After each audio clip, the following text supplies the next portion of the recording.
Hey, what's up, guys? Welcome back to online classes and have a pleasant morning to all of you.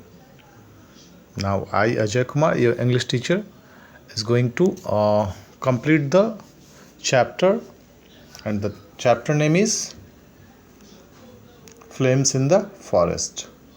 Well, we have we have read the story till second page, and in that story we have read how Romy visited his friend's house, and it was the evening time when he wished to return back to his home because his father was sick and he has to give him pills, medicines.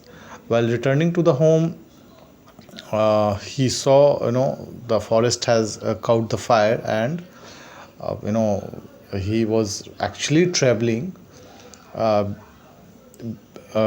he was actually traveling within the forest. The passage was going through the forest. So on the both side of road, the forest was burning, and in between the journey, many animals, many like we can say flies, hares, deers, these all came across his path or passage. However, he also saw a person who was carrying a can of milk. Now let us read more about that boy to whom he saw in the forest.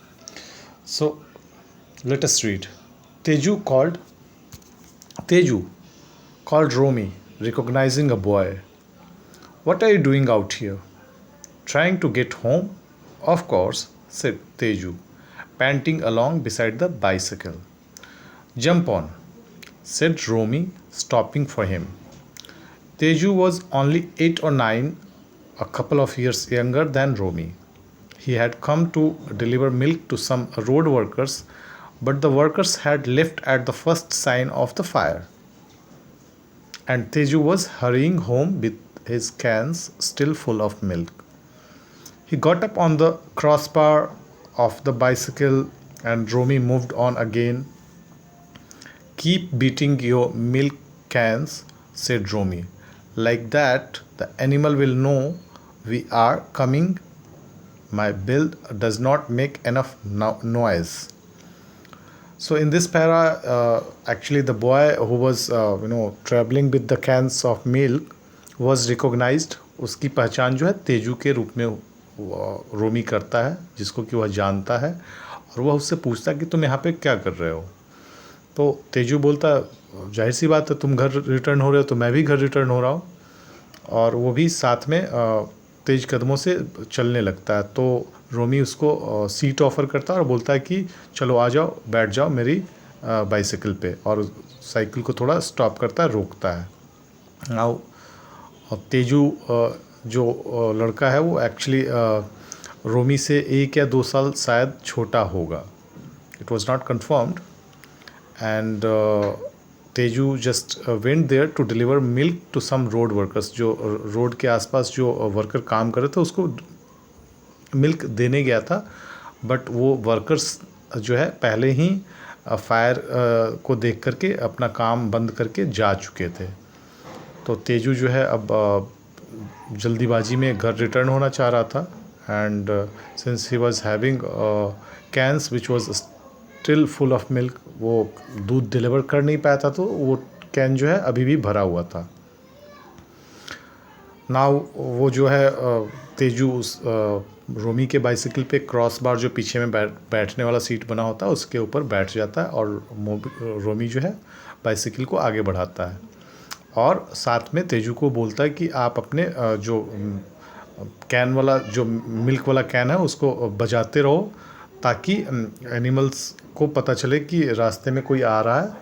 Because जो bell है bicycle का वह ज़्यादा noise नहीं करता है. Now let us read the next part. I saw a python in the middle of the road. I stretched It stretched right across, said Teju. I jumped right over it. The fire was much closer now. Flames shot up, smoke billowed out above the forest. Romi's eyes were burning, but he could not stop now. Another 15 minutes of steady riding would get them to the small wooden bridge on the river that separated the forest from the sugarcane fields. Once across the river, they would be safe. Clang, clang, clang went Teju's milk can. But the sounds of the fire grew louder too. A tall silk cotton tree, its branches leaning across the road, had caught fire.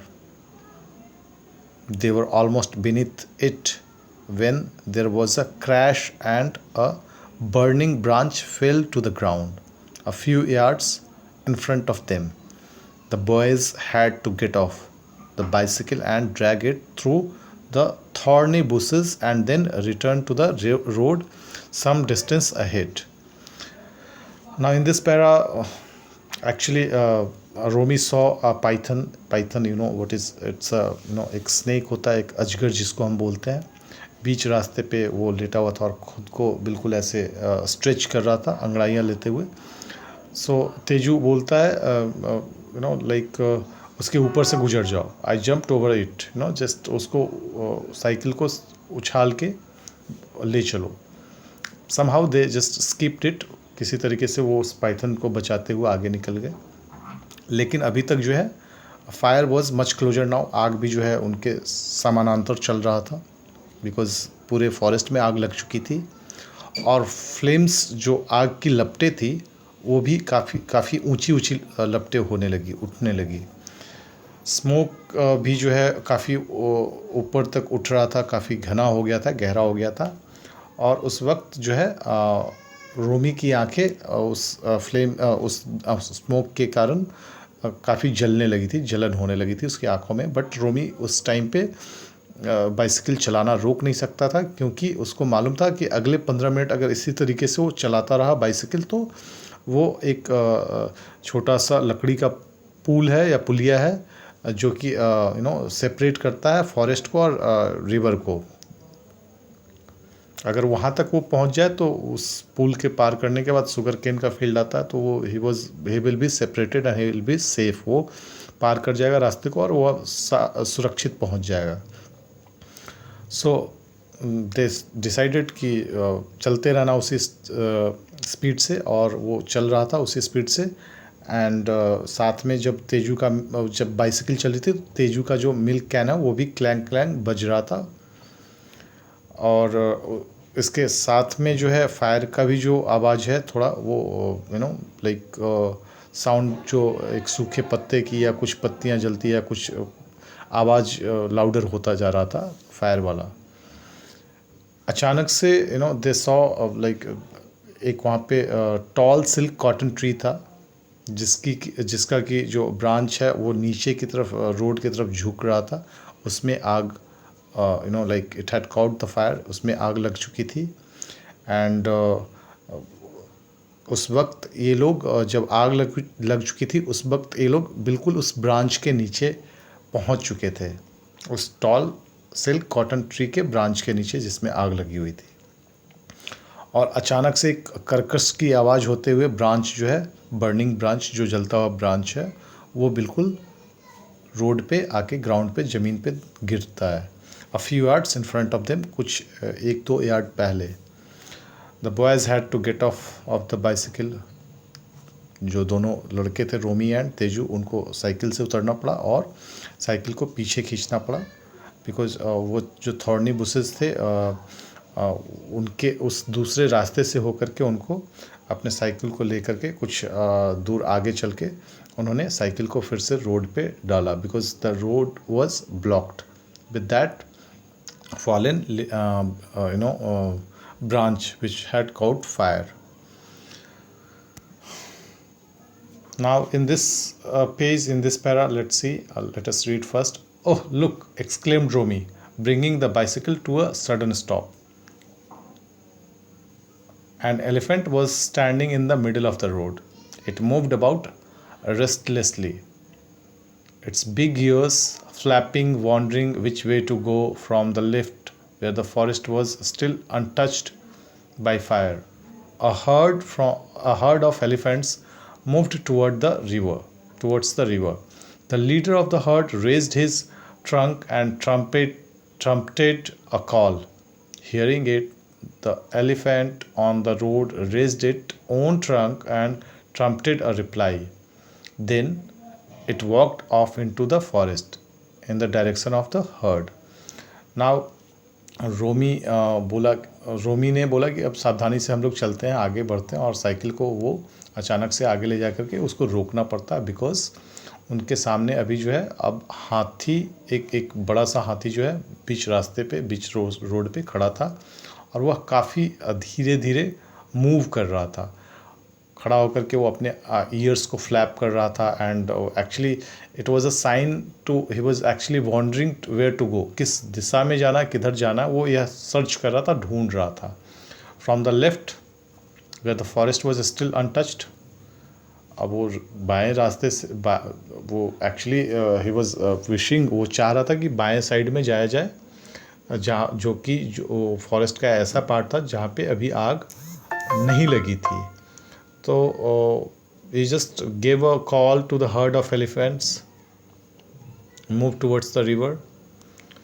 उधर से हाथियों का झुंड भी आ रहा था, and he gave a call, he gave a signal, जो sound चिघाड़ करके एक दूसरे को लाइक ग्रीट करने वाली जो एक उनकी लैंग्वेज होती है, उस लैंग्वेज में उन्होंने एक दूसरे को ग्रीट किया, एंड सारे जो झुंड के हाथी थे उन्होंने भी सिग्नल को पास ऑन किया, एक दूसरे को रिप्लाई किया एंड ग्रीट किया, और उसके बाद फिर वो सारे हाथी एक दिशा की तरफ चले गए, सेफ दिशा की तरफ आगे बढ़ गए, चले गए। Now come Teju, jump on, urged Romi, we can't stay here much longer. Teju sat on the crossbar, Romy pedaled swiftly. We are nearly there, said Teju. Now उसके बाद जो है रोमी फिर से तेजू को बोलता, चलो बैठो, अब हम लोग आगे चलते हैं, क्योंकि हम यहाँ पर ज़्यादा देर रुक नहीं सकते हैं। तेजू फिर से वापस साइकिल पे बैठता है, और रोमी जो है स्विफ्टली पैडल करते हुए आगे बढ़ता है, और साथ में तेजू यह भी बोलता है कि हम लोग अब काफ़ी नज़दीक हैं, हम लोग पहुंचने वाले हैं। On their way they saw a jackal in the middle of the path. It was either dead or unconscious because of the heat and smoke. Romy rode at top speed. They were close to the river. Look, shouted Teju, the breeze is on fire. The dry timber had quickly caught fire. Romy and Teju went into the water. The water was only up to the knees but very cold. Together they pulled the bicycle through the water. The river was quite swift in the middle. They kicked off their shoe, knowing they would be lost. Then they gripped the smooth stone of the river bed with their toes. Now, इस part में जब वो आगे बढ़ते हैं तो उनको रास्ते में फिर से एक जैकाल दिखता है, जो कि बीच रास्ते पे लेटा हुआ होता है, जिसको कि लाइक नरेटर या तेजू और रोमी जो है कहते हैं या तो वो मरा हुआ है या अनकॉन्शियस है। अनकॉन्शियस मीन्स बेहोश, बेसुध पड़ा होना, क्योंकि इतना गर्मी और स्मोक उस जंगल में था जिसके कारण उसकी ऐसी स्थिति हुई होगी। बट रोमी जो है बाइसिकल रोकता नहीं, और वो तेज़ी से बाइसिकल चलाता हुआ आगे बढ़ जाता है। अभी वो उस नदी के, उस पुल के नज़दीक पहुंचने वाले थे, जिस पे एक छोटी सी पुलिया बनी हुई थी। अचानक से तेजू जो है चिल्लाता, देखो देखो, उस पुल में आग लग चुकी है, क्योंकि उस पुल की जो लकड़ी है, टिम्बर जो है वो सूखा हुआ था, और उस सूखे हुए टिम्बर में आज आसानी से जो है आग पकड़ चुका था। अब ये उनके लिए मुश्किल का टाइम था। Then Romi and Teju decided कि वो वाटर के थ्रू होके जाएंगे, क्योंकि पुल तो जल चुका था, उस पर आग लग चुकी थी, और वो लोग उस नदी में उतर गए। नदी में उतरने के बाद वो जो उसका वाटर लेवल था, that was not so deep, वो अप टू नी लेवल था, बट पानी बहुत ज़्यादा ठंडा था। साथ में उन्होंने अपने बाइसिकल को भी उसमें ड्रैग किया, खींचते हुए उस बाइसिकल को वाटर से ले जाने लगे।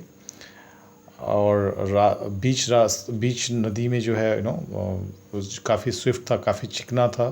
सो दे किप ऑफ देयर शूज़, उन्होंने अपने जो भी पैर में शूज़ पहने थे या चप्पल्स पहने थे उसको उतार दिया। ये जानबूझ के उन्होंने ऐसा क्यों किया?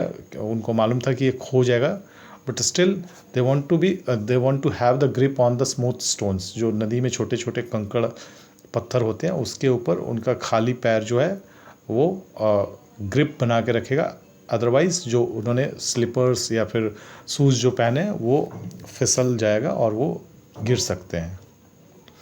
दे reach the opposite bank and sank down on the grass. We can rest now, said Romy, but not all night. I have got medicine to give to my father. He felt in his pocket and found that the pills had turned to a soggy mess. Oh well. Wait a second, guys. Now, oh well. He has to take them with water anyway. They watched the fire as it continued to spread. It had crossed the road down which they had come. The sky was a bright red and the river reflected the color of the sky. Several elephants had found their way down to the river. They were cooling off by spraying water on each other with their trunk. Further downstream, there were deer and other animals. Romy and Teju looked at each other in the glow from the fire. They had not known each other very well before, but now they felt they had been friends for years. And this last para, I'll just explain it. अब चूँकि वो वो किसी तरीके से नदी पार कर चुके थे, नदी के दूसरे छोर पे आ चुके थे और अभी वहाँ पे ग्रास के पास आकर के बैठ गए वहाँ पे और रेस्ट करने लगे। बट अचानक से रोमी को याद आया कि उसको तो उसके पापा को, उसके फादर को रात में मेडिसिन देना है, राइट? तो उसको जब ये बात याद आया तो उसने अपने जेब की तरफ पॉकेट में देखा कि दवा जो उसके पॉकेट में पड़ी हुई थी वो वेट हो चुकी है, मॉइस्ट हो चुकी है, गीला हो चुका हल्का। तो फिर उसने सोचा कि ओके एनीवे उनको ऐसे भी ये दवा जो है पानी के साथ में देना, तो उससे कोई प्रॉब्लम होने वाला नहीं है। नाउ जब वो रेस्ट कर रहे थे, when they were sitting and resting, तो वो उस जंगल में लगे हुए आग की तरफ कंटिन्यूसली देख रहे थे कैसे आग बढ़ता जा रहा है। इस बीच उन्होंने देखा कि कैसे वो रास्ते को पार करके आए और फिर बैठ करके आसमान के ऊपर, आसमान की तरफ देखने लगे। उन्होंने देखा कि कैसे वो पूरा आसमान जो है बिल्कुल ब्राइट रेड हो चुका है और आग की लपटें जो है आसमान के कलर में रिफ्लेक्ट हो रही है। नाउ उसके बाद उन्होंने देखा कैसे बहुत सारे हाथी जो है नदी में उतरे, और उतरने के बाद चूँकि इतनी गर्मी आग की वजह से पैदा हो चुकी थी, जो एलिफेंट्स को गर्मी लग रही थी, वो एक दूसरे के ऊपर वाटर स्प्रे करके कूल डाउन कर रहे थे। और उन्होंने यह भी देखा कि डाउन स्ट्रीम में थोड़ा सा और अंदर डीप जाने के बाद वहाँ पे जो कुछ डियर थे और कुछ अदर एनिमल भी जो है पानी स्प्रे कर रहे थे, पानी में रेस्ट कर रहे थे। दे वर टेकिंग रेस्ट और they were feeling safe there. Now जो फायर का ग्लो था उसमें रोमी और तेजू एक दूसरे को काफ़ी अच्छे से देखते हैं। उनको आज के पहले उन दोनों ने कभी एक दूसरे को अच्छे से जाना नहीं था, बट आफ्टर दिस इंसिडेंट उनको ऐसा लगा कि वो दोनों एक दूसरे को काफ़ी लंबे टाइम से जानते हैं और वो काफ़ी लंबे समय से एक दूसरे के दोस्त रहे हैं। So this was the end of this story dear student. Now I will request everyone to do the exercises, fill in the blank with the graphics. आपको ये सेटिंग है, कैरेक्टर्स है, रिजोल्यूशन है। इसमें जैसे एक आपका दिया हुआ है नंबर 1 पे रोमी एंड प्रेम सी स्मोक, फिर इसके बाद नंबर 2 पे क्या हो सकता है, rising action, how the story rises, कहानी कैसे धीरे धीरे आगे बढ़ता है। आपको पूरा नहीं लिखना, कुछ ऐसे ऐसे पॉइंट्स जो हैं फिल करने होते हैं. Like I will give you one कि Romi and Prem 6 like this is the actually setting. पहला सेटिंग, दूसरा कैरेक्टर, फिर थर्ड इज़ द क्लाइमेक्स, फिर रेजोल्यूशन. तो ऐसे करके आपको बढ़ाना और फिर कैसे डाउनग्रेड होता है. तो पहला था Romi and Prem see smokes. Romi departs from smoke, जो होता है Prem's village, to his own village. Okay. इसका थर्ड नंबर है कैसे कहानी आगे बढ़ता है. Fire rises in the forest. फिर उसके बाद क्लाइमेक्स कोई एक ऐसा पॉइंट होगा जो कि आपको क्लाइमेक्स में पुट करना है. And what was that point. Climax जो है, can you guess that climax. Climax was actually it was when he met Teju. फिर उसके बाद उनको सामने से they saw elephant, then they saw python. So you can choose anything and resolution last में.